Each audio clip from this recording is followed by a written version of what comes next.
číslo 3.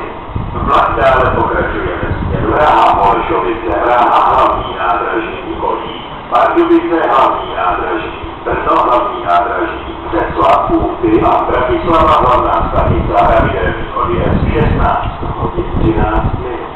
Termínský vůz je řazen v zadní části vlaku. Upozorňujeme cestující, že vůz první třídy číslo 263 v přední části vlaku končí jízdu ve stanici Praha hlavní nádraží. Informace o řazení vlaku naleznete na výjezdech odbavovací hale a na nástupišti.